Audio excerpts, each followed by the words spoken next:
2. Folks, welcome back to So Bad It's Good, presented by Betches Media. I believe I talked to our next guest a year ago, maybe long. I don't know. Maybe I don't know when. It's all a big blur like this last couple of years have been. But I am so excited to have her back today. Just has an amazing Bravo podcast of her own called The Reality Is, where she does solo episodes. She talks to her brother. She has guests at times. It's the whole experience. Plus she has a Patreon, but she's just fantastic. I really tell people to go listen to her podcast. You always have to listen to new voices. You're always going to find new voices that you're like, hell yeah.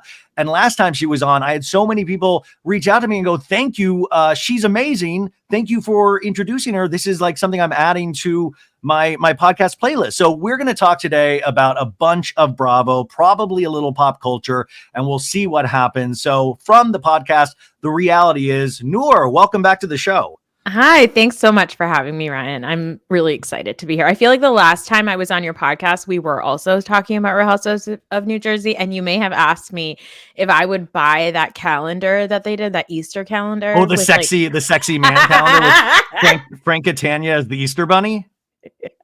Yes. Yeah. Well, now I have to ask you a new question, because you talked last time about Rails Steakhouse and how you've been there before, and it's one of your favorite restaurants. Is that was correct, right?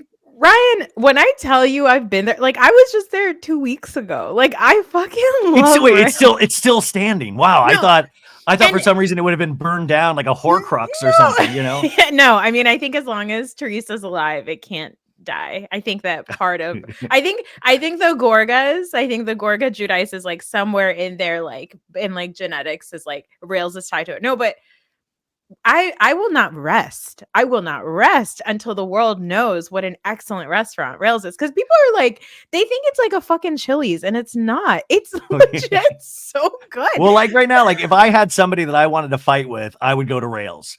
Like, because I feel like that's the place you go to fight with groups of people. Oh, I think what's funny is like the fact that they go to Rails. I think the only reason they do it is because I think they personally know the owners. So I feel like there's very few restaurants in Jersey now that they're even allowed to go to because they're constantly fucking throwing shit at people. Like, I don't know if it was a season with Siggy and Danielle. I think it was like that season, right? And like, it was like Danielle or somebody like took a glass and like smashed it against the wall. Like they're crazy. So I feel like Rails is like one of the few places. Otherwise, they're like constantly meeting in people's backyards, and now they hate each other, so they can't meet in anybody's backyard. So they're like, Rails seems like a good enough place. Also, Rails, I want people to know, is only open after 5 p.m. So they do all of this filming before, like in the date. That's why they're always at fucking Rails at 10 a.m. Because thank God they're not opening this to the general public. I mean, they would give kids like complete anxiety. Like kids would remember like what they saw here, and it would carry with them throughout their life. And you know, the crowd at Rails is exactly what you think it's going to be. Like if you go to Rails, the kinds of people that are like lined up at the bar, they seem like background actors on Real Housewives of New Jersey. They're all the guys look like, you're like, is that John Fuda? It's not John. They're all like yoked out, and they look like the Kool-Aid Man. They from, all like, have like that purple face, and like they're all picking up these like women that like you're like, I don't know if you're like 25 or like 75, I'm not sure. Like it's just, the crowd is great, but more than anything, the fucking food at Rails slaps. Ryan, I was there 2 weeks ago, and I'm gonna go again Labor Day weekend because my birthday comes around then, and I'm going with a bunch of friends to Rails. I go to Rails at least once a summer. Do they lean into their like, this is where Real Housewives of New Jersey films? Is there pictures on the wall or no? It's or like pictures of the food that's like thrown on the floor? It's not like, you know, it's not like Sir, like where you go and it's like a Planet Hollywood where they have. Yeah, it's not like like those laundromats in the old day where you would see like LA, and there's like laundromats, and you would see all like the B-level actors that have like done their like laundry there. No, Rails is a classy joint. Now, is it on top of train tracks? Yes. That's, I gotta tell you, Noor, this is where I'm so fucking idiotic, where I just put it together in the last couple of episodes that this was on a railroad track. When I saw the railroad track, I go, oh my God, they should call it Rail. Oh, it is called Rails. Oh, and then I was like, oh, that's why they call it Rail. I was lit, and I was so ashamed to admit that because I know they probably talked about it, and it's completely escaped me. because I'm so that the Rails itself, it reminds me of like that hotel from The Shining, that movie, The Shining, where I'm like, bad things happen here. And I just can't imagine, like, I know it's like any press is good press, but at a certain point, like none of these people seem to be enjoying any of the food at Rails. And Rails is huge, and they are not enjoying the food at Rails, which is actually an abomination. That's the part of it that makes me really mad. I'm like, you motherfuckers, this is really good food. Okay, this is excellent food. The steak is incredible. It's a legit Jersey steakhouse, and it's a massive place. But the funniest thing about it is, like, yes, it is on the train tracks. Yes, it does share a commuter parking lot with folks going to New York City every day. Like, yes, it is all those things. It's also weirdly tucked away in this like sort of like hidden little like woodsy area of Jersey. Like it also kind of gives a vibe that it's maybe on a mountain, but it's not. Like Rails is a lot of things. And and there's a million rooms. There's a speakeasy in the basement where like you go. You remember like in OC this week where like they went into a room where you have to like open the door? Shannon Bedore and Vicky were like, how did the technology exist that this is behind a bookshelf? Like, like they were thrown off. They were completely like, is this devil? Is this the devil? Like, yeah, Rails has a bookshelf where you crack open a book and then the door opens up and it's a speakeasy space. They have that like that sky lounge or whatever you want to call it, where I think that's the room that Teresa and Jen Aiden and poor Jackie Goldschneider were sitting in. And and they have like a cellar, a wine, like that place is fucking massive. And it's big enough where you're like, they're going to have a Cheesecake Factory menu, but they don't. It's like legit really good food. Did you see the charcuterie that they can't fucking say charcuterie? It's so no, they can't. It's hysterical. They had. I was looking at the different charcuteries for each room, and I will tell you, it looked like Teresa's room got a way bigger charcuterie board than the other room. And I don't know if that was some kind of like psychological manipulation or something, but I was just sitting there staring at that cheese, and barely anybody was like touching it. I was like, what a waste of a charcuterie board. But this week, you guys, if you didn't, on Sunday, they had, instead of a reunion, they had a watch along where in two separate rooms, you had Teresa, Jen Aiden, Jackie, and Dolores. And then the other room, you had Margaret, Jen Fessler. Who am I blanking on? You had two, Rachel Fuda and Danielle Cabral. Yeah. And then they made them watch the finale episode and more commentary, but none of the groups really interacted with each other. And this was in place of a reunion. What was your thoughts? Were you left satisfied with this over a reunion? I was like, the fuck is this? That's what my thought was. And like, we have put people in worse situations, right? Like, yes. Like we have put people in way worse situations than whatever this group has going on. I have a conspiracy theory. It's time to put on our tin hats. Okay. Yeah. My conspiracy theory. This is the Craig Conover segment of the show. So. Yeah, flu shots, don't take them. I'm just kidding. Yeah. Here's my theory about Jersey. You don't need the vaccine. That's my theory about Jersey. You're gonna start walking backwards. Anyway, no. Here's the thing. We didn't get a couple of things. Everybody pointed out on social media that we didn't get that clip that was in the trailer of Louie and Teresa fighting. I believe you actually posted this that on my Instagram. Yeah, on your Instagram. Yeah. It kept me coming back every week. This little scene that I saw in the trailer where it was like Louie and Teresa and like a kid. It might have been a producer or somebody. And Teresa going, I don't want to talk about that right now. And Louie seeming kind of frustrated. And it made it seem like we were going to see some inner workings in their relationship. And we never saw it. And I kept saying, like, I understand that Bravo cuts things all the time. This has happened before, but in something that we're so curious about, that scene is essential. Why leave that out? Yes, they left that out. And also, I think that it was purposeful the way that they had the two rooms separated, because around the time that they filmed this is when we found out about like Melissa's old nose. Guys, this is what I talk all the time about. I keep alluding to you guys how like the social media accounts, and they're not even big accounts really, but like they got really involved allegedly with cast members, and maybe on both sides, who knows, but it's account names like Melissa's old nose and like Jen Fuda's Fupa and like Yeah, all these it's weird, really stupid. like what are these stupid names? And then it's like really hard to take it seriously because you have to keep reading things like Melissa's Old, which I think Melissa's Old Nose has rebranded. I'm not sure because I steer away from it. But and by the way, Melissa's Old Nose, if this gets back to you, I'm not trying to make fun of you. We're not dogging on you. Yeah. You got to realize how insane, you know, like you see Twitter names all the time that are insane, and then it's hard to take it seriously. But basically, the whole rumor or what they've put out there is that certain accounts were dealing with Jen Aiden, Teresa's lawyer, who's like, I mean, must be making a full-time salary at this point just from Teresa. And it seemed like they were telling these accounts to push out certain narratives from what I can understand. And it seems like they were caught because Melissa's Old Nose, it's like the FBI or something. Like Melissa's Old Nose like turned into like a witness for the prosecution or something and like revealed all of this stuff. And we still to this day don't have any confirmation from Jen Aiden or Teresa or even Bravo what the actual F happened with all this. Do you know? No, and that's the thing. Jen and Teresa pretended like it didn't happen. They didn't even address it. So, you know, it's back to Melissa's Old Nose, the name for a second. It's ridiculous. It's hard enough, like doing what we do, where we're like, yeah, we have a podcast, we talk about pop culture, but we really got into it because of shows on Bravo about housewives. And so people already look down on you about stuff like that. And then on top of that, you're like, you're already doing a shameful thing. You're already in deep shame about what you do. And then I'm like reporting on like, well, this conspiracy theory has to do with a Twitter account called Melissa's Old Nose and Nate Cabral's boobs. Like, I don't know what to do. As somebody with man boobs, I was so offended when Jen Aiden said that. I was like, this is so hurtful to even me personally. Yeah, and also because Bill Aiden has actually gotten his boobs done and he's talked about it. Wait, he's talked about it where? Was this the storyline?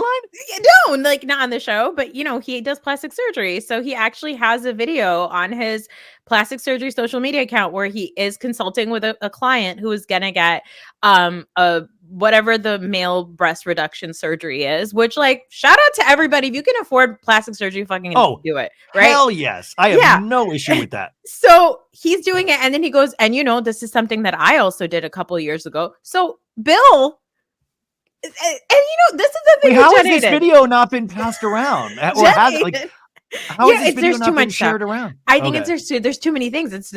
So going back to this Melissa's Old Nose account, they pretended like that didn't happen. And there were a couple of different other people that were involved. I think it sounds like Melissa, the old podcast host, Teresa's old Namaste Bitches podcast host. Yeah, Melissa Feister. Was involved. Yeah. She was involved in the way that like she also came out and said like things were really weird. A lot of people essentially had falling outs because of how Louie was treating some of these people. And they kind of tried to get Teresa or Jen to speak up and they didn't. And then eventually there's like texts from Jen Aiden being like, I bought you a stroller.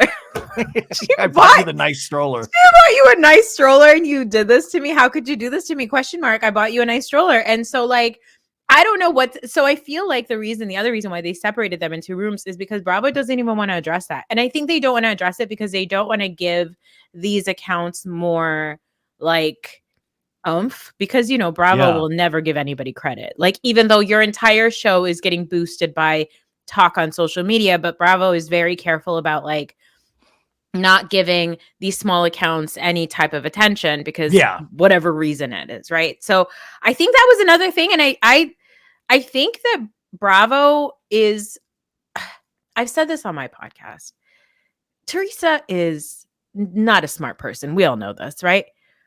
Yeah, but like I actually think that this is what happens to me when I feel like somebody's getting piled on. I suddenly go from like, I hate that person too, to like, let's figure out what happened in their life to get them here. And I think Teresa is not smart. And I think that Teresa is like, I think that they've worked with her for so long. They're aware that this is not a person that like whose brain you're going to penetrate. Right. Like this is not a person that is going to understand. This is a person who's put herself in dangerous positions. The most we can do for her is to like slowly sail her off to Sunset, send her to the big farm up in the sky or whatever the fuck they do with old housewives and call it a day. I think that's like kind of how they deal with Teresa because I think they feel bad for her. Like, I think that people genuinely, Bravo feels like she's like there's there's like a intelligence gap here. Well, You and know? see, and I beg the audience listening, because this is the other thing, and I feel like I've been able to talk really freely about a lot of shows, but my audience knows that with Jersey, I always like, I didn't really recap it this season. I would talk about elements of it, but it was just not worth it because it seems like we've drawn these lines. It almost feels political where people can't just accept some basic facts. And then I would even throw out like Teresa is a historical housewife. I mean, truly a legend in terms of starting with the show, going through what she's gone through on the show, but that also then doesn't make her immune to the same criticism same criticisms or introspection on their lives that other housewives have to go through. Like, we've seen Teresa be in a really bad relationship. Even if you love Juicy Joe, you've got to accept the fact that that wasn't a good relationship. Admittedly, we saw it, and that she potentially is in another really bad relationship. And you see her repeating the same patterns potentially, just like we ourselves repeat the same horrible patterns in our own lives.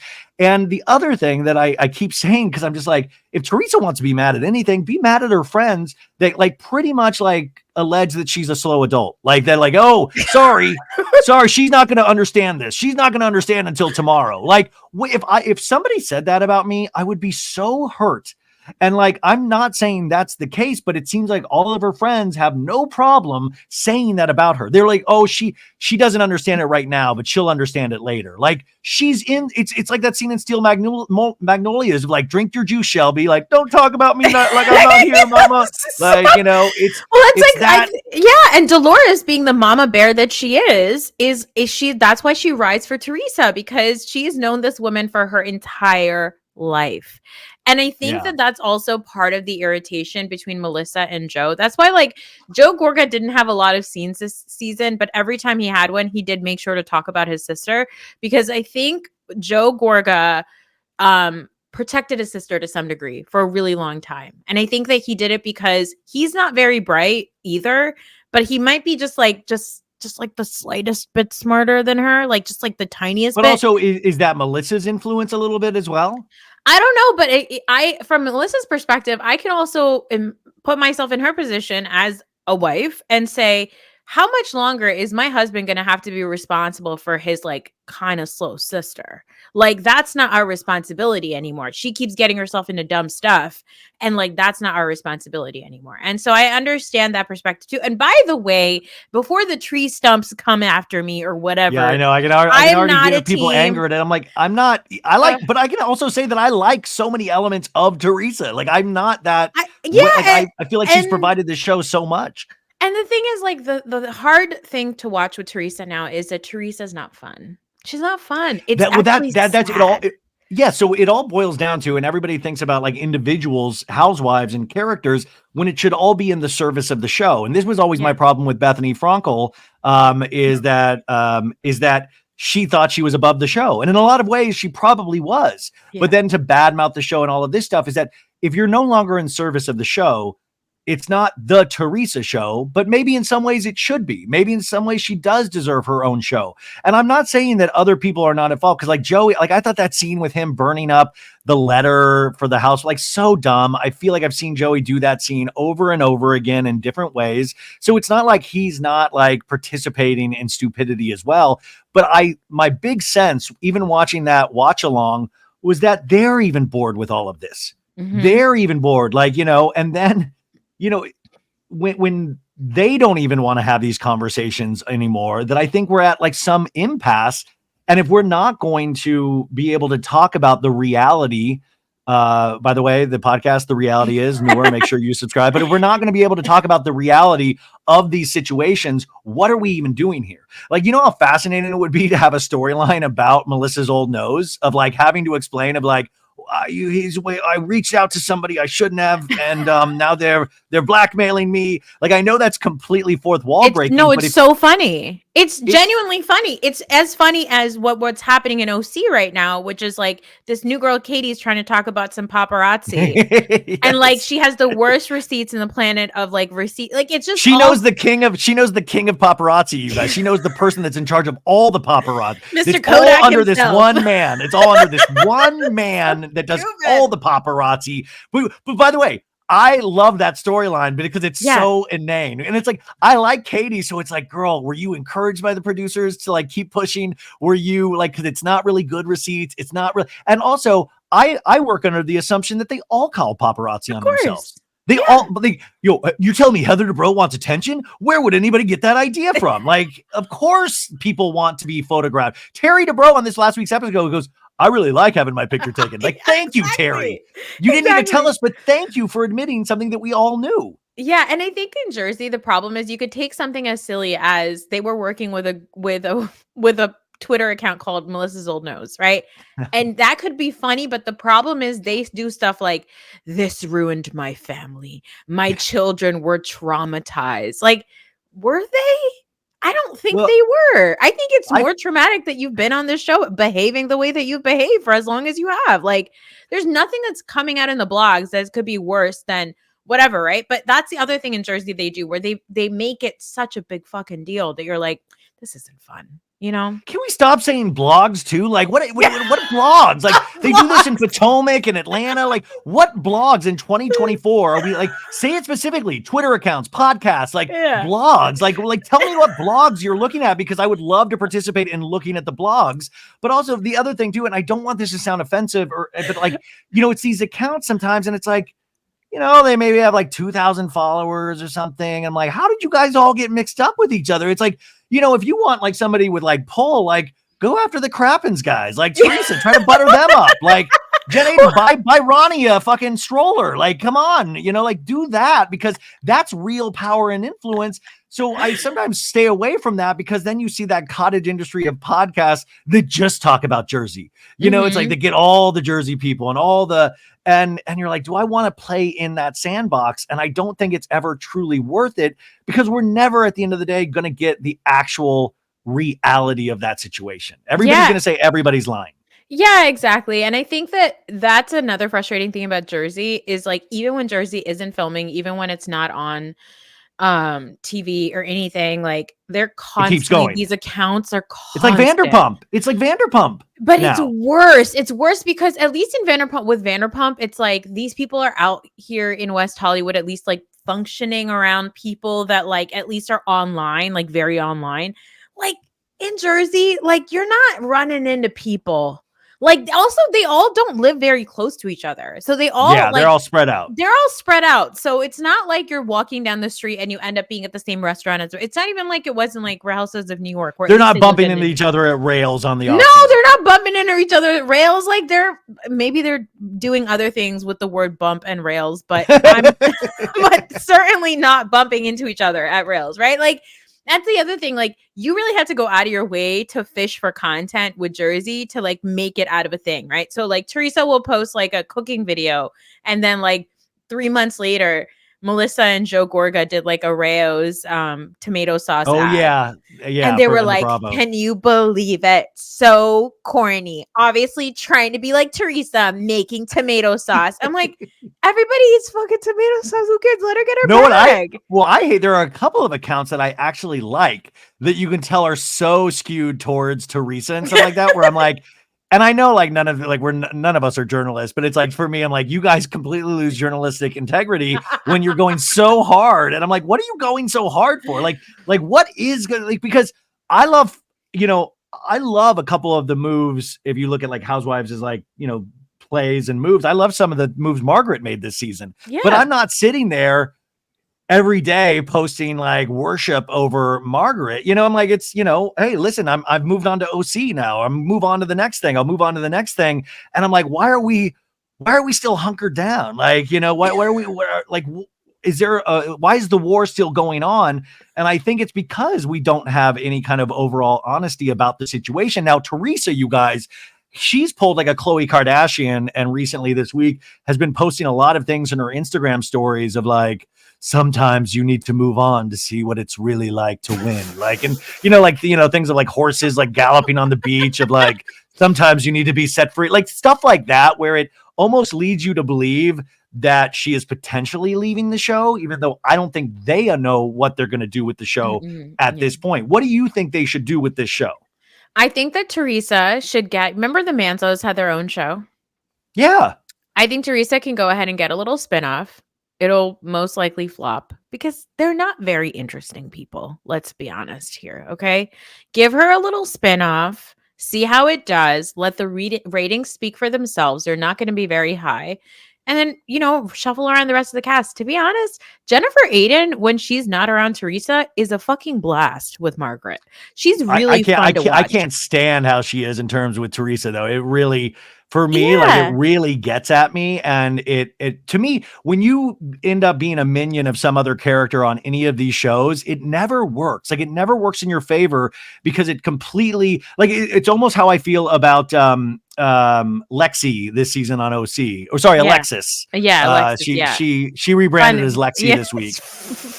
What you know how like she's like, Lexi's more front. Oh, happy-go-lucky Lexi. Have this, and then she's like, when she does, you don't want this Shannon impression. Oh my god! But like, they have her on, and she has this, kind of an interesting life if you think about it. But her only thing on Jersey is to be a foil for Shannon Bedore. So all we hear about is Shannon and John, and I'm like, girl, you are being like, we know nothing about your outside life at this point, except that you love to have sex with John Jansen. Like, you love it. And I feel like it's like Jen Aiden and Teresa. It's like, Jen Aiden, we know you are fiercely loyal to Teresa, but she shared things in the past. She's shared really dark things in the past. I just feel like it completely puts her in this camp, and she's so proud of this friendship with Teresa. And it's very much like the Tree Stumps. They're so proud to be protecting her. And it's like, dude, it's not this deep. Like, I swear to God, like I can tell you like a handful of moments that I think Teresa, awesome moments, like great. But at this point, if she's going to clam up about the reality of these situations, like somebody told me a long time ago that always stuck with me, is like, it's really about these shows, what you can now keep off the show. Like whether it be Kyle on Beverly Hills, let's not really show, let's try to keep off the Morgan stuff as much as possible. So it becomes this dance between production, them, and the audience, where they're trying to hide and we're trying to pull it out. And it's a weird parasocial relationship. And it's the worst, and it's not fun to watch, because we're not fucking idiots. Like, we know what's actually some of us here. are full on idiots. Like, I know. Yeah, I mean, fully. But that's the beauty of it. You ever think you're like watching a show and you're like, then you go online to read the commentary and you're like, holy shit. Like, where you're like almost go to bed scared, where you're like, oh my God, like people are out there feeling this way. Well, listen, I don't want to get political, because I do. If you want to hear my political takes, you could go to my podcast, but you could look at the state of this country and be like, why are the polls still? Every election cycle I get it's really disheartening, and it's on all levels. But I will say, that's why I think now we make everything political. We make Housewives political. We're at war. We're constantly at war. Like, we're like, there, even if Jersey never airs again, we will constantly be at war with each other. And like I said, it's just very different, because the real hardcore Tree fans, they're like K-pop fans. Like, they're fucking willing to die. Like, they're like, I fucking will throw down my life. And I'm like, nobody's wanting to take your life. Nobody's wanting to, but at the same time, like, I like Melissa a lot, but I'm not sitting there getting in comments fighting with people about Melissa. Like, I was going to say I have better things to do with my life, but I don't. But I still don't want to fight back and forth on Twitter with somebody going like, well, Melissa's where it's at. Like, guys, this is not, what are we doing with ourselves? It's not worth it. And I think also in Jersey, like, Teresa, like I said, for that 1 year where I think we were like learning that she was dating Louie. That 1 year was like that, her like gap year where she was like fully divorced with Juicy. He had left. He was in the Bahamas selling sex toys.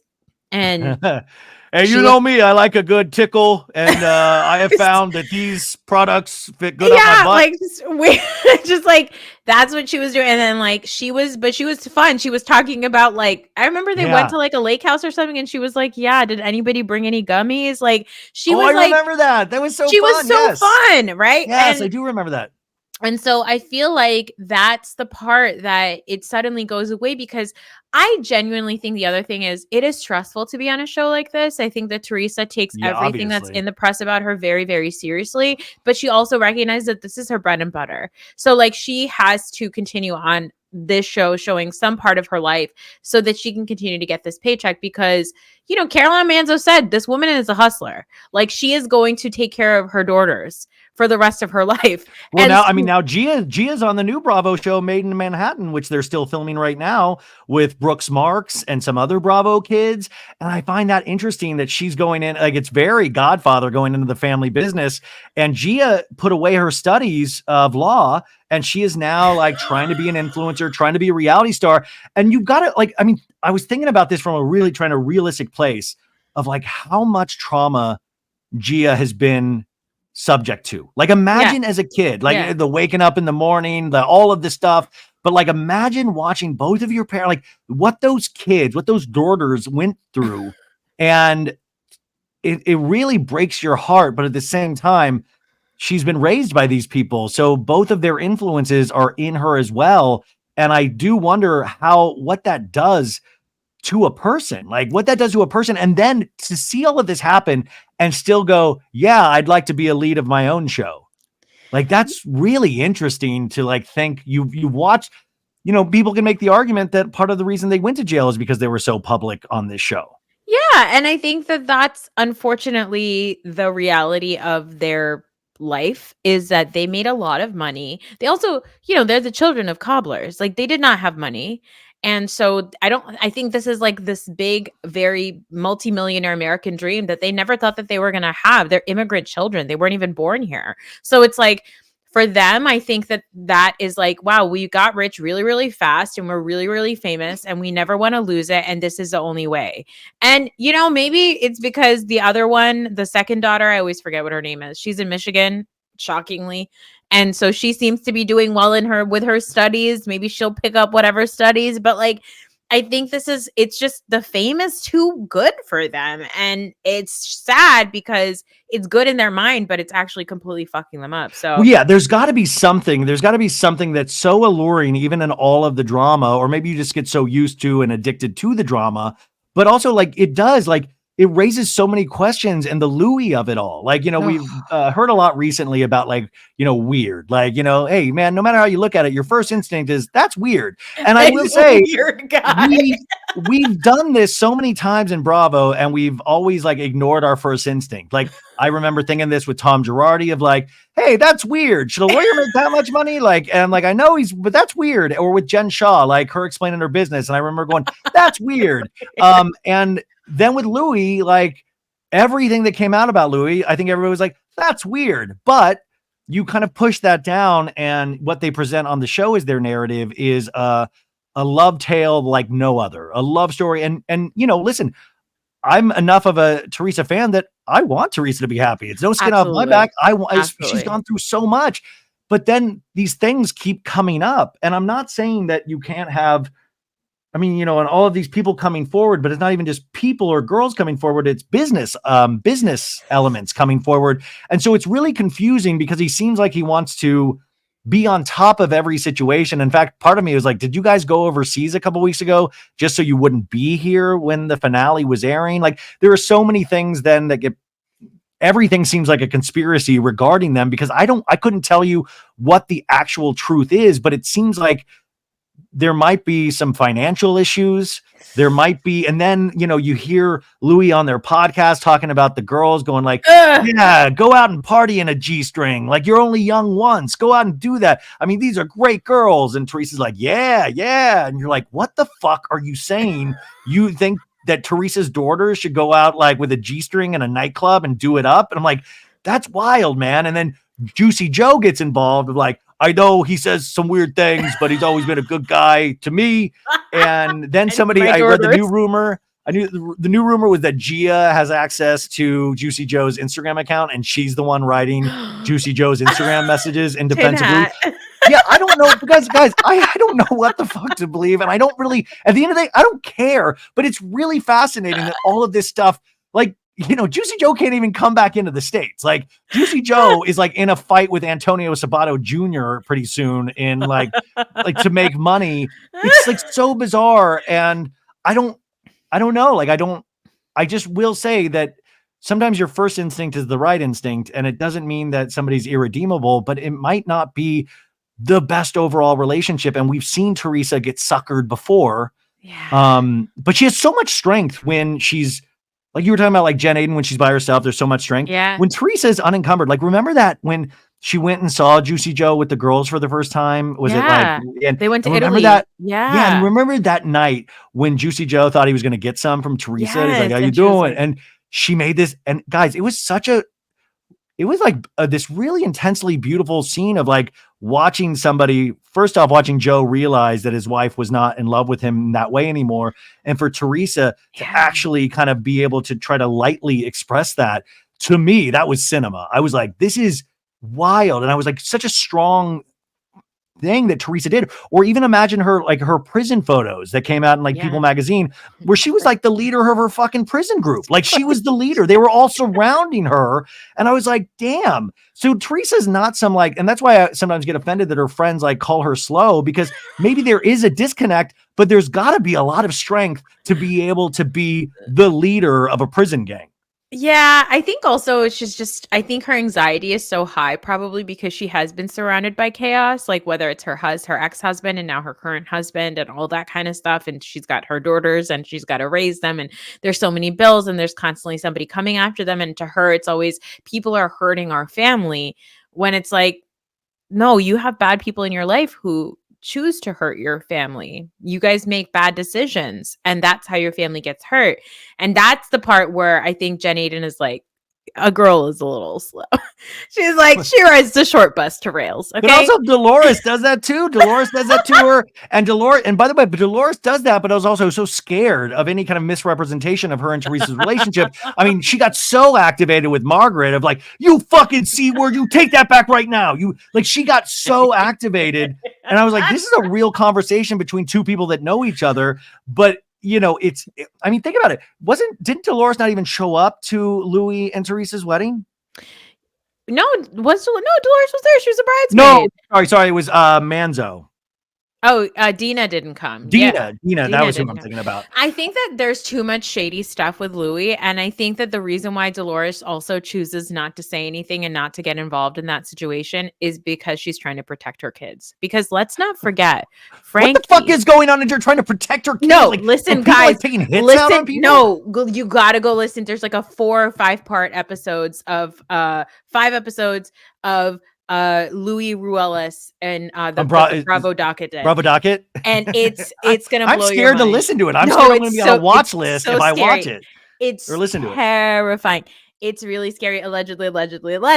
Don't come after me, Louie. Oh, dude, I haven't checked in a while, but he followed me like last year. I got really scared. I was like, oh, well, because I used to do that. I did a couple memes through the years where first I compared him to a California raisin because he was like purple, and I think it was maybe them because my account got taken down for a second because they said it was racist. And I was like, what the fuck are you? I said, the California raisins, like, what are you talking about? It's because he's purple. Like, he's literally looks purple. I put it side by side. It's purple. There's nothing to do with race here at all. And then I did one where he was the Kool-Aid man, like crashing through the wall because he was like red, not purple. Yeah. And I made those.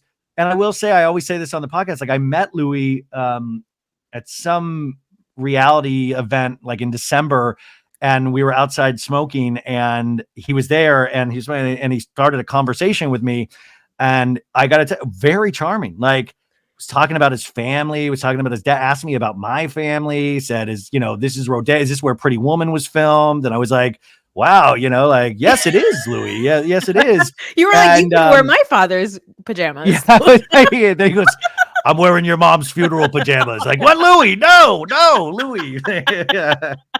But then he was like, what do you do? I was like, Nothing. I don't do anything. I don't do anything. I definitely Oh, don't make memes calling you a raisin.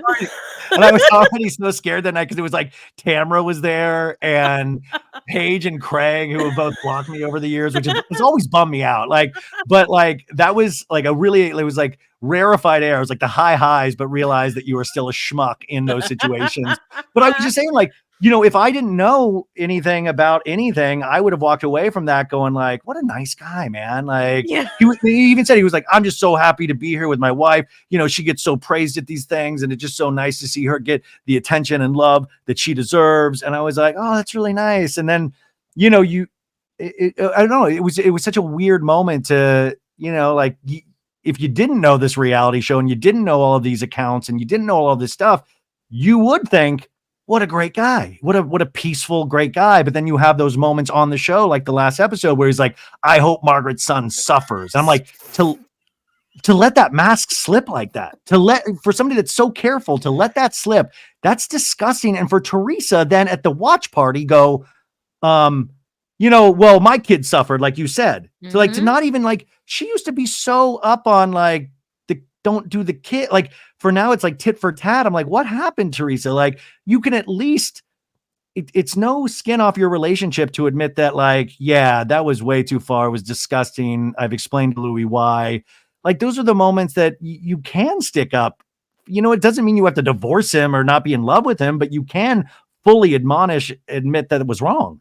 I think she also is super old school in that way of like, you defend your husband, you stick around. Well, I mean, obviously we've seen it. We've seen it with the first husband. We've seen it with. Yeah. And I think that's also why Jen Aiden is with her like all the time, because I think Jen Aiden is also very old school in that way. I think that Jen Aiden also like speaks a little of that old school, like Mediterranean, like old country way of like, this is just what we do for our husbands, you know? And I think this is what we do for our husbands. Homosexuality is bad. You know, like all of these things that are like the way the world should be. No trans people in sports, like all this. Women don't deserve a seat at the table. Yeah, all of those things. Yeah. Exactly. And the fact that Jen Aiden is the biggest Taylor Swift fan cracks me up. And I can't really put a pin on why it makes me laugh so much, but it's like she is so. Like I've seen her do like so many Taylor Swift shout outs. And the fact that Teresa and Louie had a picture with Taylor Swift at Coachella this past year, like just thinking how much Jen shit herself when she saw that photo, you know? Yeah. And like Teresa in the retelling of it goes like, I asked her, do you know me? To Taylor. And Taylor was like, yes. And so, you know, like for Teresa, she was potentially like with peers, you know, like it was like peers. This is my coworker. Yeah. I just, you know, I hope that peace and blessings to all these people. Let's figure it out. Let's shuffle things and some things. It's not going anywhere. Nor we're going to keep dealing with this for the next, it's never going to stop. Like we're not, it's like, even if Jersey never comes back, we will be fighting for this a year from now. We didn't even find out if Margaret's husband is okay. Does the man have prostate cancer or not? Margaret, Joe Bonino passed last month, and we never even heard the first thing. Yeah, they were like that's why sometimes even the season didn't take itself seriously. We started storylines that never went anywhere, that didn't like kind of come together because you couldn't film with each other anymore. Like there were so many questions left. It's like questions left unanswered, but at the same time, half the questions I didn't even care. I was like, okay, yeah, I don't need to know. I'm good. Yeah, I'm like good. Danielle was like, my dad. And then it ended with, I sent him a text and he texted me back. Yeah. Okay. That's the wrap up of that story. And by the way, I really thought they were going to push at some point to get Danielle's brother on, because it seemed like it was a very similar Joey Gorga, Teresa relationship kind of thing, where I was like, wow, Danielle could really make this sounds horrible, but make a name for herself, like really kind of blow this. Because I feel like Jersey has so many elements that work, but it just doesn't. There's these missing pieces. Okay. I actually think that Danielle is trying to play the Teresa card. I think she's trying to be like a new age Teresa. She's like, I'm going to show up and I'm going to do this thing with my family. And then I'm going to flip a table.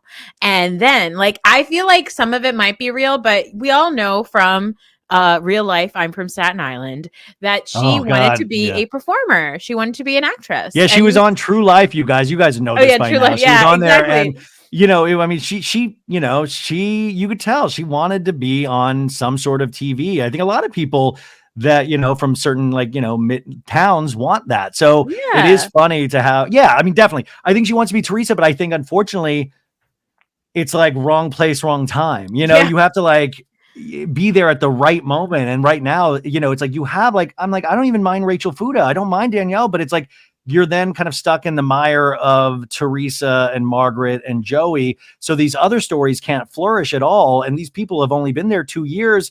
So nobody has true loyalty to these newbies. And we haven't really bothered to stop and get fully invested in their stories. Yeah, and I think we always talk about what makes a good cast, right? Some of the things that can be frustrating is when you meet a cast of housewives and they try to tell you that they're friends, but they're not. They Yeah. obviously are meeting each other for the first time. There's not a real relationship there.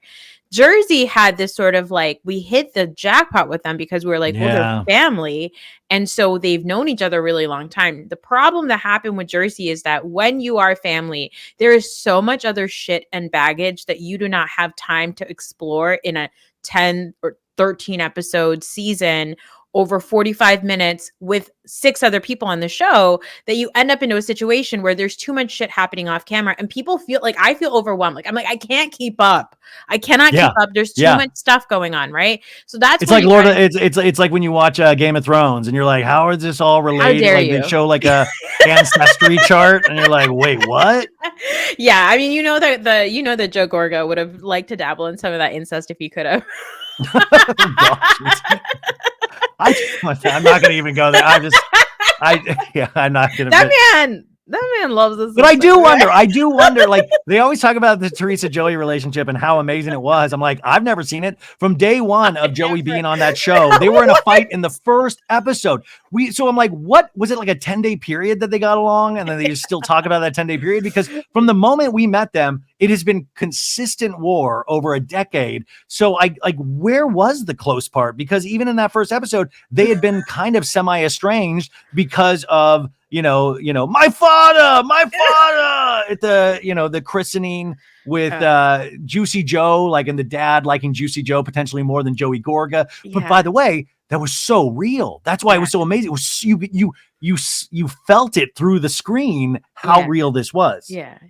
And that was fun until it wasn't. And that's where we're at. And so if they're going to do a cast shakeup, I'm fine with Melissa being on. She's kind of not done anything for a couple of seasons. Like, she thought she really did something by calling, her husband's family white trash. I was like, all right, well, I mean, that's your in-laws, I guess, like, whatever. Like, Melissa's fine. I didn't care for Jen Fessler's song. I was like, you are no Jesse Solomon. Okay. Cool. Yeah. I mean, I feel like some of these shows are so aware of the other Bravo things that work. And then they're like, hey, this is like Ariana and Tom, or hey, this is like this. And it's like, those things got to be natural. And if not, it's memeable, but that's it. Like, it's not, before we move on to, I know we're already so deep into this, but Jackie, what a thing to, by the way. So no, Jackie and Jen Fessler had a podcast, I think, that Tamara and Teddy were producing, the Twats, and they were producing this podcast. And then now it's just Jackie's podcast. I think it's like maybe it's even called Just Jackie. I don't know if that's something I just made up in my head, but it's now her podcast. And she had on Melissa Reich, your Bish therapist, on the episode yesterday to talk about forgiveness and all of this stuff and, rebranding the podcast. And I just think at the end of the day, like, Jackie, I don't know, it's weird. Like, it's like you get what you paid for, like Jackie got made such a fool of in so many ways. And she was this weird scapegoat when it was like, oh, it was Jackie all along. Jackie's the person that's all this hinges on Jackie, but she wanted so badly to be in this cast again and she got her wish. But even still, I'll never to this day fully understand the Teresa pivot. Like, I know that she keeps saying it's about forgiveness and we forgave each other, but well, couldn't that forgiveness been a scene on the show instead of something that you did personally? And then I don't know. You know what I'm saying? It was rough. If Jackie had come on and when Teresa was being her friend, she could have pulled her aside and said, look, Teresa, before we do this, I just want to tell you something. Louie's ex also reached out to me. Louie's ex, like, if she had admitted that, then I would have been like, okay, this is potentially like a real thing. The saddest thing about Jackie is that Jackie came into the show as being like, I'm so much smarter than all of these women, right? Like, I'm smarter than them. I'm better than them, whatever. And then she was so enamored by the fame of it all, like of the Housewives and Bravo and all that stuff, that took on more of a life in her. Like, that took on more of a role in her life than then being like, I'm better than this show, right? Or I'm smarter than this show. And couple on top of that, Jackie's a person who struggles with body image stuff and eating disorders. And when you struggle with that, you have a lot of like low self-esteem. And so she's now getting validation through this television show that she knows she's too fucking smart for, but she's in it because she needs it, right? And then she gets fired from that show. Embarrassing. Ooh.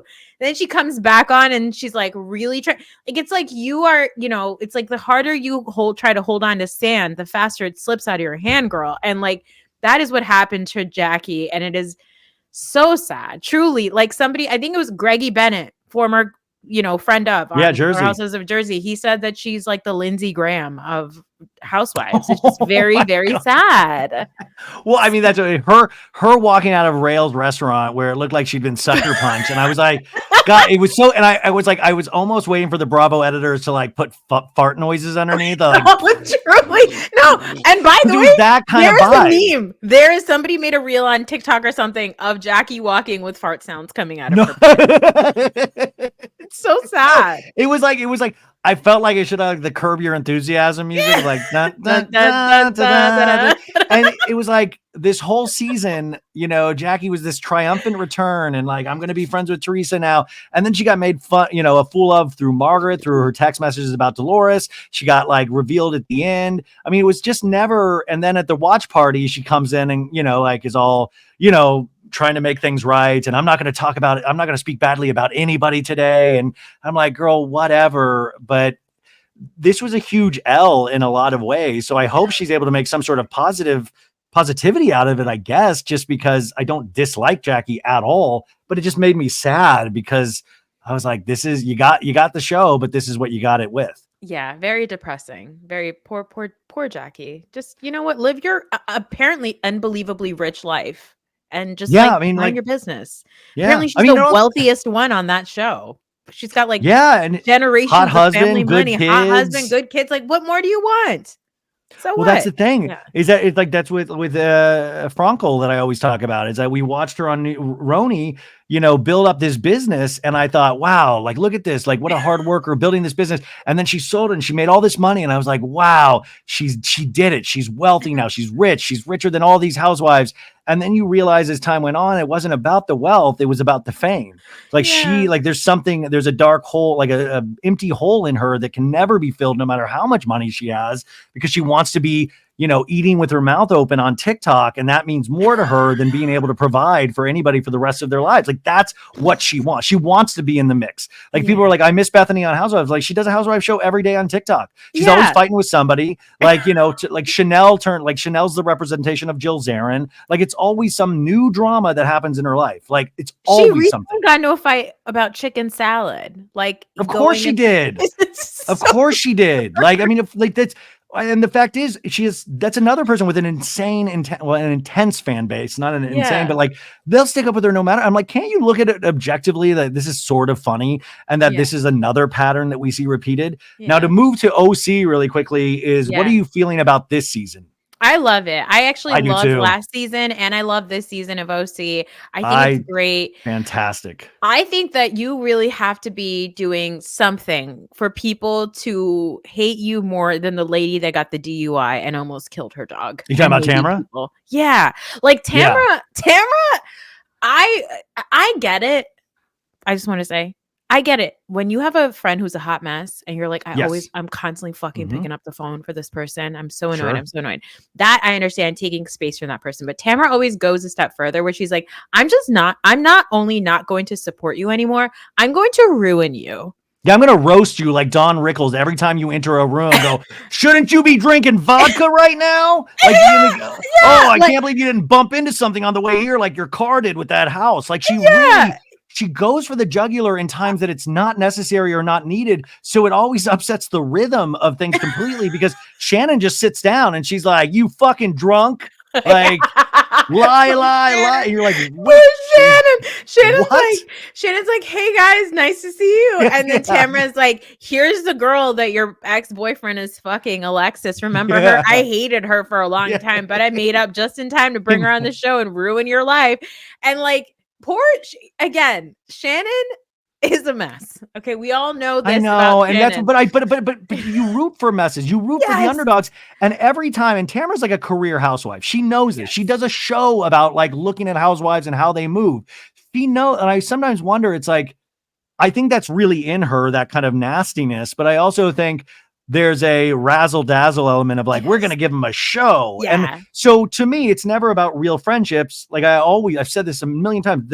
Her true friendship is the show. Yeah. She's loyal to the show. And I think Mhm. she thinks this makes for excellent television. And give it to me. I'll be a martyr. Give me all the hate. Give me all the hate. But I'm like, dude, you can do two things at once. You don't Mhm. need to go so hard because I feel like sometimes it stifles what could have been a really good conversation if she didn't start that hard. Like Shannon had to leave because it was so intense. Like I think Yeah. anybody would have left. But I would have loved to have seen more of Alexis and Shannon interact than Tamara inserting herself in that. It made it a scene about Tamara. Yeah, exactly. And I think that like Tamara is the producer's dream. That's all she's there for. Yeah, She's exactly. there to move She's a like mercenary. yeah, she is. That's exactly what she is. Like even if you think about the Katie thing, right? Like Katie told Gina about the stupid paparazzi thing. Gina didn't say anything. Katie then foolishly brought it up in front of Tamara to try to be a cool girl. Tamara encourages her, like, "Oh my God, thank you for this information." Tamara, she had a girl boner, like like she was encouraging, and then Tamara has the right to go, like, "I don't know what happened here. How did this all go south?" Tamara's the one that told Heather. And then in the coming up, we know that Tamara's gonna tell Katie, Gina screwed you over. Like Tamara's diabolical, and she does it every single time. And let me just bring this up about the alcoholism thing. Tamara last season kept getting blackout drunk and screaming at people. Yes. And I'm like, Shannon, I wish that you had more people around for them to be like, but didn't you like Yes. Tamara have this happen? And then also even with the Johnny J thing, like now suddenly this season, Tamara's like, Alexis needs to come on and tell everybody that John Jansen's a stand-up guy. And it's like last season you were literally fighting with Shannon, all of you, because you said that she was covering up for John Jansen because you admitted that John Jansen was a piece of shit. Like Alexis being like, I need to come on because my boyfriend was like, like whatever, slandered on this show last season. Shannon didn't slander John Jansen. Tamara slandered John Jansen. I heard what he says at night. Remember, Shannon tried to rip her mic pack off when stuff started getting said about what Shannon said about him. Like, I gotta get out of here. No. And she was like ripping her, like we saw her stomach because she was ripping the mic pack off. And here's Alexis being like, she's talking about my boy. Like Alexis she was introduced to us essentially as a trad wife when we met her. Jim Bellino's trad wife. And then we thought she Jim changed. Bellino owned her flesh, according to God. Yes. And then we thought she changed because she has a trans child and she's super supportive of them. And we're like, wow, good for you. Her mom just passed away. She has all of these things going on. Fascinating things that would be interesting to hear about. And then instead you come on and you're this weird dude's like first like in line soldier, like you're fighting for him, for John Jansen.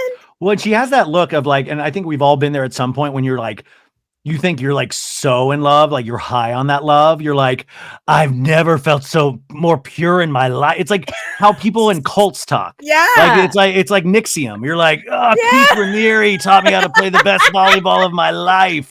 And that's like you see it, like her eyes look like insane. Like, and the thing is too, if you just really want to look at it from like, that's kind of weird. Like John Jansen, if you really didn't want to, I mean, this is so obvious. If you didn't want to be talked about, don't date somebody that's going to do the show.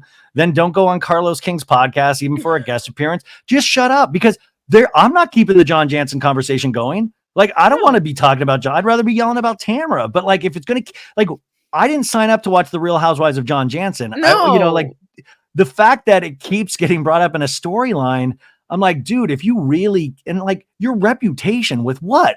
Bravo-holics? Like you said earlier, most people don't even know what Bravo is, or like they get ashamed when we hear we're so passionate about it. They don't know John Jansen. I brought up his name around my dad and his friend because like my dad's friend's wife loves it. And they were like, what the fuck are you talking about? Like John Jansen. And I was like, oh, that guy's a creep, dirtbag, you know? Yeah. And also the whole thing with like the $75,000 facelift. Okay, like her even bringing receipts. She's like, I brought receipts of Yeah. wire transfers. Yeah. So Okay, what? what of it? So what? That's He their gave her relationship. money. You Yeah, you should have signed a contract then. Like, what is this of your, like, oh, I got receipts too. Like, I don't yeah. also I am confused about how much facelifts cost and like all that, but I don't really, at the end of the day, I don't care. Like, I mean, I like Alexis, you've had work, everybody's had work done there. I Yeah, don't know. It's so weird. And it's like, this is yeah. not, it is funny though, from like, if you were able to pull back, it's like a really dark comedy of like, how much can one woman take? Like, Yeah, we got her to a last season where she was so drunk that she did make the stupidest decision, and thank God she didn't hurt anybody. But it's like, you're almost pushing her like to do it again. that's the Like thing. how Like much? Tamara keeps saying, like, I just care about Shannon. I don't want her to hurt anyone. She's an alcoholic. She needs to get help. Blah blah blah. And it's like, if you think that somebody has a substance abuse issue, what you don't do is bring them on national television show and then keep instigating them to the point where they're maybe going to end up self-harming by drinking more, and then as a result harming somebody else, right? Well, But I think Tamara that's what I doesn't. think. What Tamara, I feel like But Tamara Tamara wants wants that. her to, She and thinks well, that, that was like, my thing. yeah. Sorry. Yeah, she thinks that Shannon hasn't hit like rock bottom enough. And so she wants Shannon to hit rock bottom even more so that she can get help.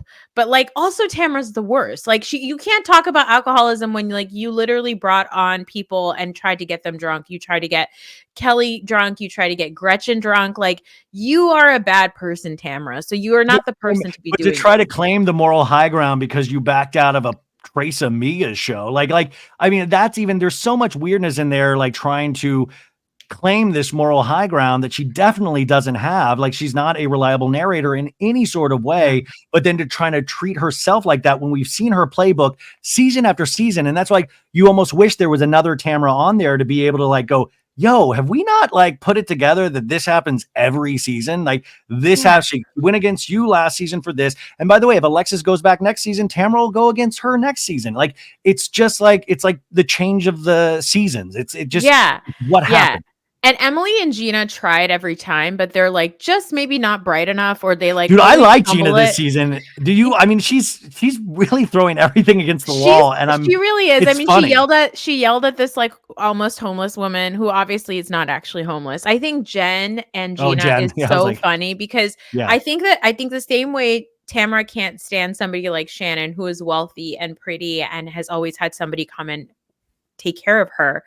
Gina doesn't like somebody like Jen who is just like, oh yeah, like I almost got evicted, so like my boyfriend just like let me and my 17 children move into their house, and then my dad came and paid off all of my loans so I can still get glam, and I don't really She know how wants credit Casita cards work. Jen. She wants Casita Jen. Like She she used to does. be Gina Casita. And like she wants that. And instead of somebody just picking up the pieces for her, when Gina a lot of the times had to pick up the pieces for herself. So I think there's Yeah. that natural anger underneath. But I also like it. It's like Katie knowing like the king of paparazzi that's in charge Yeah. of all the paparazzi.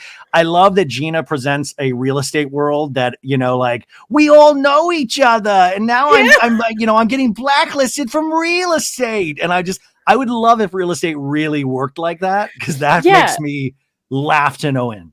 Yeah, also, like, Gina, you were the person that decided to give this person a home without a credit like check. That's on Yeah. you. That's And not on also, her. why bring it up on the show if you're that worried about your thing? Like, why like advertise that you did this? Of like, Stupid. a bunch of marks in the audience going like, hey, let's try to get in with Gina. She doesn't know what the fuck she's doing. Like, Exactly. I love it. I love it. Do you have like 10 more minutes? You're Yeah, in rush? I do. Okay, I this do. is going so good. So OC, having said all of that, like it has like enjoyment, it has me getting angry, it has me getting frustrated, like all of that. I do wonder what else Shannon can take or withstand, and I'm curious when that switch will be that Tamara usually does. And it's not going to be during the season, but when Tamara usually begs for forgiveness at some point, like she begged Shannon for forgiveness last season. But you nailed it on the head saying, we all know that friend that is a little too much, Yeah. that is unloading all the time on you, and it saps your energy.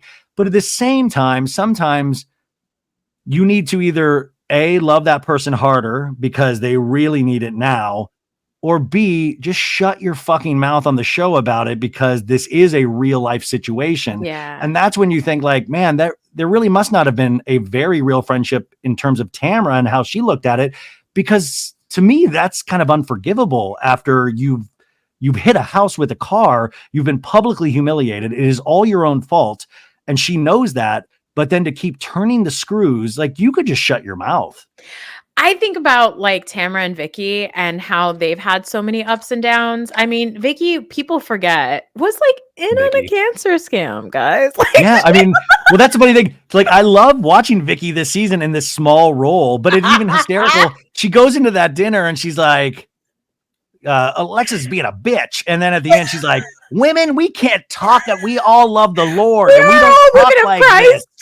Yeah, like and it's like, you know, that's what makes Housewives or Vanderpump Rules, the world go around, of like the complete, you know, being hypocritical like that, of not realizing any of your own past mistakes or faults. I mean, Vicky to this day still has not ever admitted she was in on any of that stuff with Brooks. Yeah. So I think about that, how Tamara really tried to help her friend Vicky out by being like, this guy that you're with is like a piece of shit. He's not a good guy. He's scamming you, all this stuff.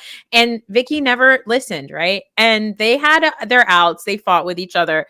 But those two fucking assholes are best friends. So it's like, I feel like eventually you are going to get them back together, Shannon and Tamara back together, because people like that gravitate towards each other.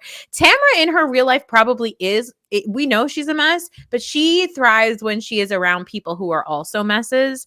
So I think eventually she is going to need somebody like Shannon back in her life who is a disaster. Right now she's got Alexis, but Alexis will eventually break up with, you know, Johnny J will eventually break up with Alexis, and then she's going to need somebody again. So Tamara thrives when she has like messy girlfriends, and I think that's when we'll get them back together. I do think it's weird that Heather never ever calls out Tamara, but I think it's because Heather has said before that Tamara is her housewives maker, like in vampire terms, like that she made her a housewife. So she'll never go against her, because Tamara's the reason why Heather was on Real Housewives of OC. She's the one that's that got really her. interesting. I didn't even think about it in that sense. I think that between those two, that's why like Tamara does shady shit to Heather all the time, and Heather, by the time the reunion airs, is like, we're fine. Okay, it's fine. We talked about it. The other element I think is interesting about this season, and I feel like they keep pushing this, and it shows the disconnect between the audience and the people on the show, is that they all like, Heather's the good luck. Heather's going to kill you. Heather's going to bury you. And I'm like, I like Heather a lot, but I've never been scared of Heather. Like I've been scared. I've thought, oh, LOL, about how serious she takes herself. And I love when she like points a finger and she speaks in a staccato manner. You will not do this. But at the same time, they all talk about it of like, you just signed your death warrant. You should kiss your family goodbye. Like, I'm like, wait, what? Like, you're really like, where is all of this fear coming from? Like, this is somebody that's like really proud to live near Drake, you know? Like, who cares?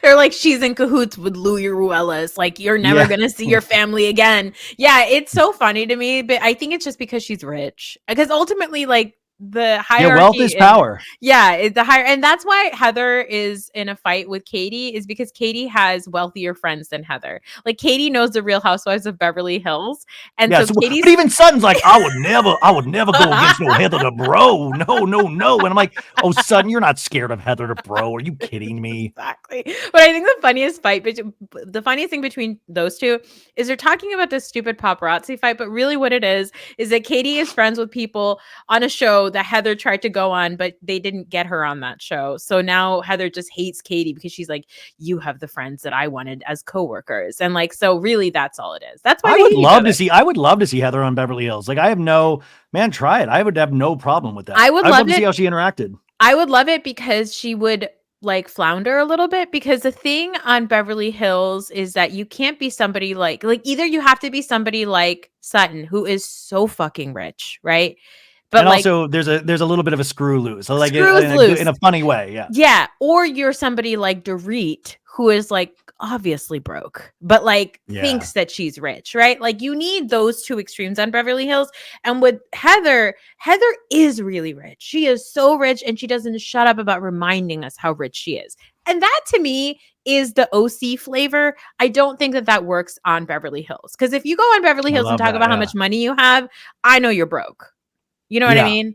Yeah, But like exactly. that's why. But I love Heather as sort of this like rich lady that just like watches over these idiots and like drinks Yeah. their champagne. And the funniest was like when they're all fighting about the facelift stuff. Heather and Jen are like, I didn't know that she had a facelift. She looks really Yeah, she good. looks amazing. She Looks a looks so really good. good She face. looks That great. was so funny. That was so, and also I was thinking like, what did we ever think about going to Terry for the facelift? We could have gotten a discount for John Yeah. Jansen's money. Like, would we have Yeah. ever like? Why wasn't Terry even considered for that job? Yeah, exactly. Okay, but so also RHONY, Real Housewives of New York season, I guess 14, but season 2 for the new reboot. We had the preview, the new trailer get released for the new season. What did you think overall? Are you excited about this? Yeah, a lot of pigeon talk. People were like, "Ugh, Yeah, this is a lot stupid. of It's pigeon. not good." Blah blah blah blah blah. And I'm like, I don't know what you people want from these shows. It's a good enough trailer. It seems like they're all getting messy Yes. with each other. There's maybe something going on with Aaron's husband. I don't know. Like there's a scene where she's like crying to Brynn, so you think she's like really opening up about like her husband, but then she's also like a bitch about like how she's a Manhattan person and not a Long Yeah. Island person. Like it just, I love that stuff. Like I think that that's good. I liked Real Housewives of New York reboot. I really enjoyed I that did last too. season. I'm one of the people that like I got into it and I thought, well, this is a good foundation. I thought they wasted a little time in the fact that they're obviously we're getting to know each other. And I think you Sure. always have to like take a step back instead of like on Jersey casting an actual friend group. But all said, I enjoyed the entire season and I'm really excited for it to be back. And also I thought the pigeon thing was one of those things where I think they pay attention to the Bravo audience and how we get such a kick out of stupid little things. And I think they were kind of trying to play in on that feeling that we usually will make memes over. And they're like, here's a big meme joke. Here's And a I feel like, pigeon. and I feel like we were all like, fuck you, the pigeons too much. Like we're never satisfied with We're anything. never satisfied. And they were We're like, oh, never bring back the old ladies. The old ladies are on TV right now, and it got worse ratings than Dubai did. Like the Ultimate Girls Yes. Trip RHONY is now airing on Bravo. It Yeah. originally aired on Peacock. It got horrendous ratings this week. And so I'm like, stop saying you want the old people because when they're back, you're not even there to watch it. Yeah, exactly. Just be a normal person and go rewatch the old seasons on Peacock like you want to. Like, Yes. let it go. Who cares? Like, and I don't know what you people want from these shows. I think after the Jen Shah stuff and Scandival, people want these big, bombastic, like, earth-shattering seasons of television. But like, let's remember that the fights that we had in the first season of Real Housewives of New York was that Alex made them go to Brooklyn. Like, that's really why they were fighting with each other. Like, that's the stuff that I care about, you know? And so let them have these fights. Like last season, the fight was about Tribeca being up and coming. And it was so funny to me because that's the kind of petty shit that like real women are actually, you know, arguing with each other over. And I And think what I that's love, funny. and it also did kind of brilliantly in shows like the disconnect sometimes between the people in the show and the people watching the show is that we made Jessel a star.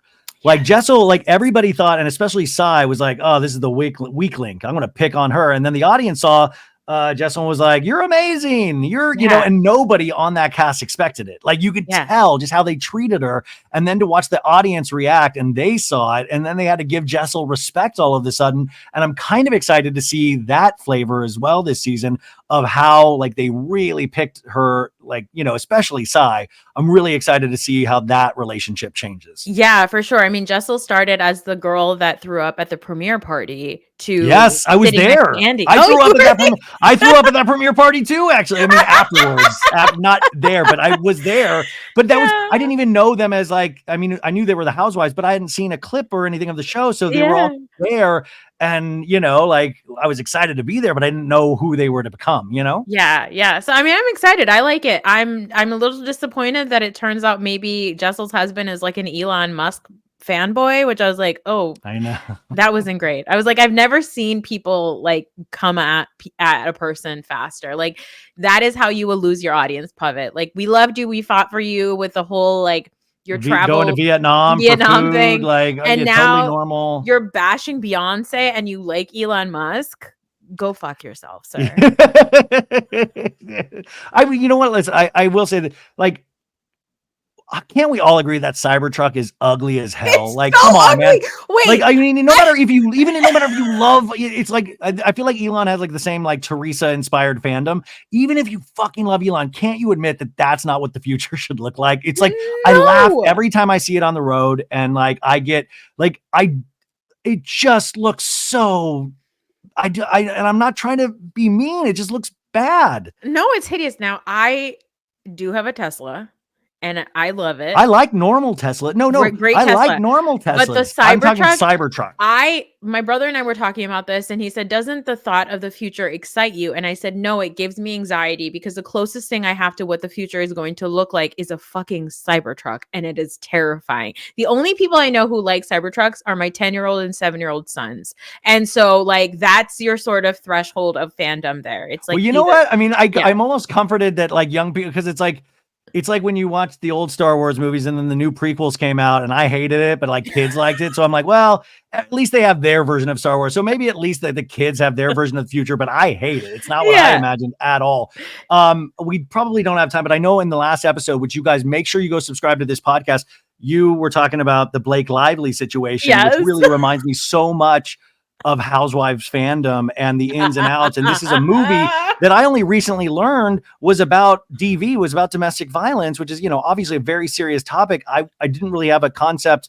Like I haven't read a lot of any of Colleen Hoover's books. And she was on Watch What Happens Live last week and she seems awesome, but all of a sudden this movie is now turned into either Blake Lively's a fucking bitch that's like a power hungry, horrible person, or this guy, Justin Baldoni, is a monster that potentially made her feel fat and lingered on a kiss too much. And everybody's unfollowed this guy on Instagram. And I don't know, but it seems like it's taken away from the actual movie. Were these your thoughts as well? Or I think, okay, first of all, the movie's just fine.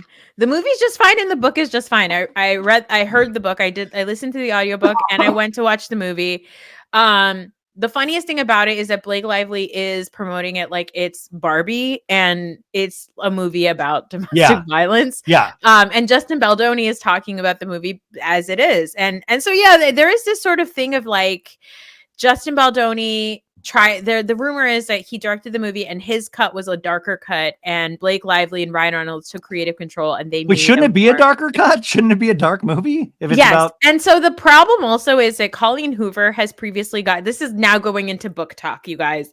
Colleen Hoover is a writer who's written very dark books, but she has also, once she got really popular through book talk, like through TikTok, her books really took off and it was all during the pandemic. She started doing like weird promotional stuff about her books. Like her books are very dark material, but then she had like a coloring book, right? A coloring book ends with us. A coloring book. Like, no, this is it's a pretty traumatic book. And so when you take something that's that dark and turn it into this like it's presented like a flowery, like Lifetime movie type, like after school special type situation with like a Taylor Swift song on top of it. Like it just, you're girl bossing domestic violence and it's weird. That's really what it is. And then you see, like you said, some of the her interviews and it's like silly or funny, or I watched one today where somebody was like, well, if people that have experiences with DV come up to you, how do you want them to come up to you? And she was like, email me. I'll give you my address. She was like, what do you want, my social security number? Like, it was so weird. And then also Justin Baldoni, I was like, yeah, okay, so he's obviously in the right, but I am a woman and I always believe women. And so I'm like, maybe he's wrong.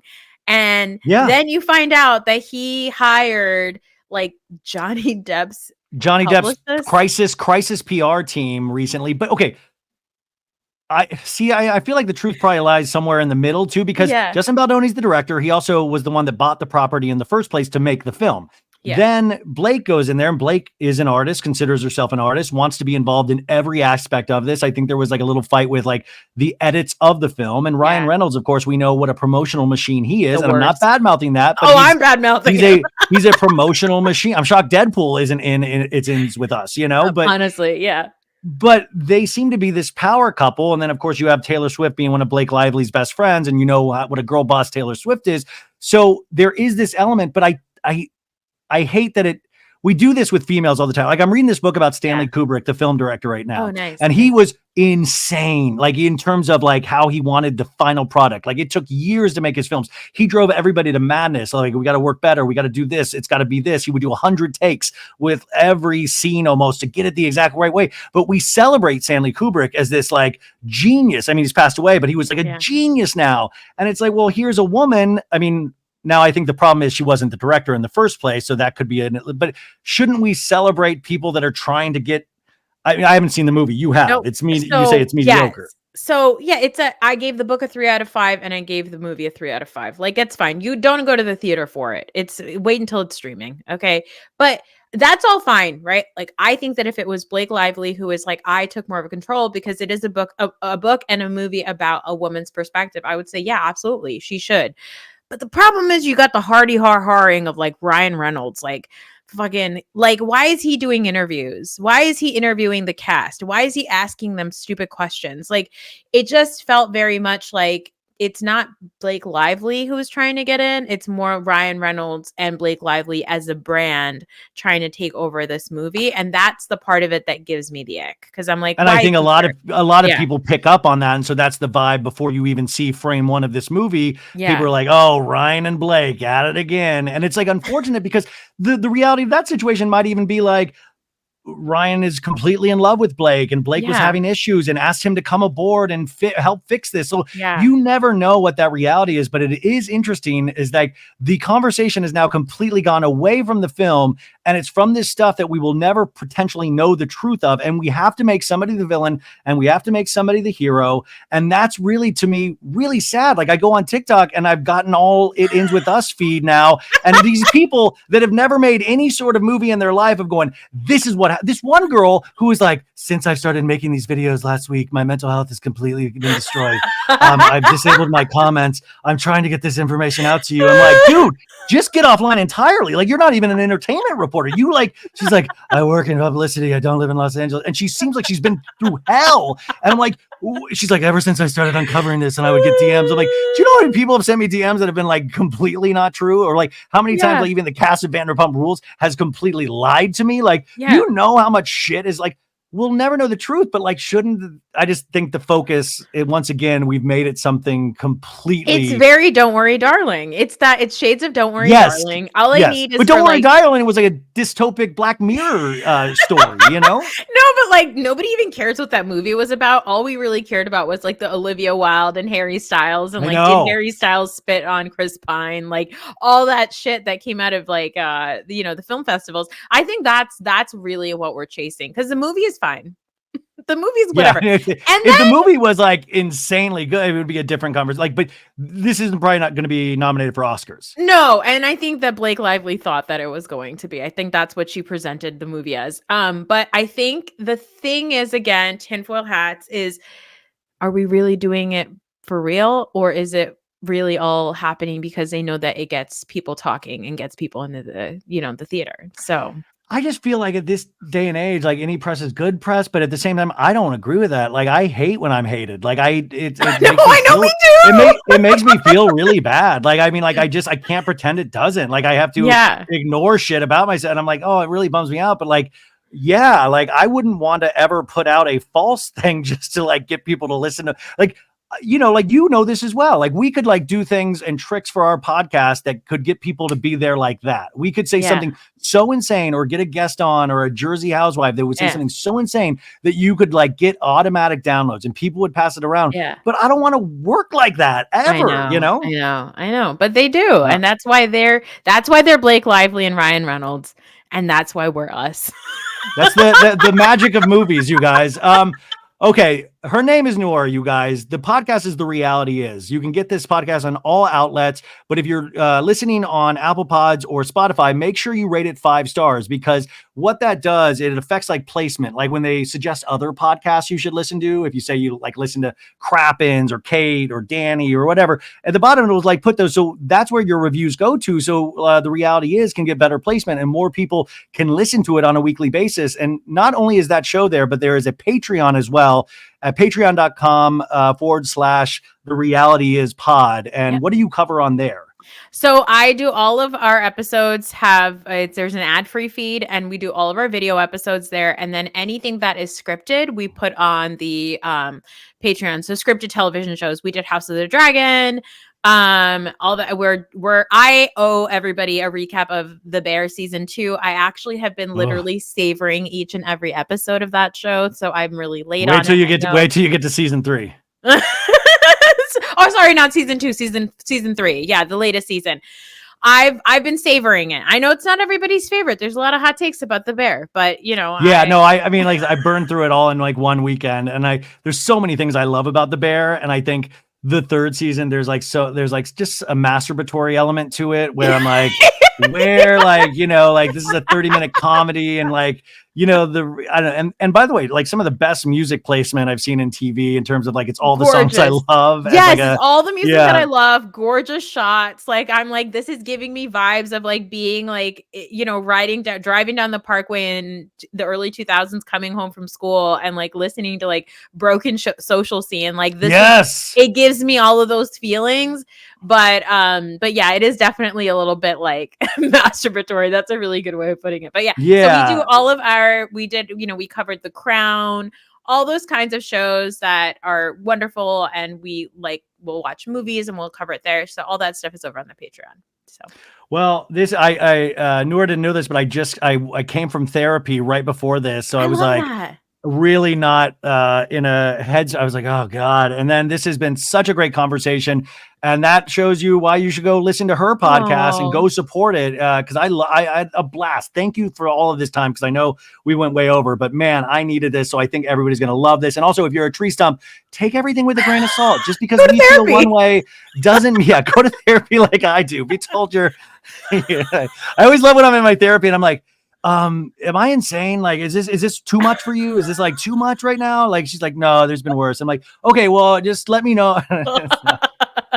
Okay.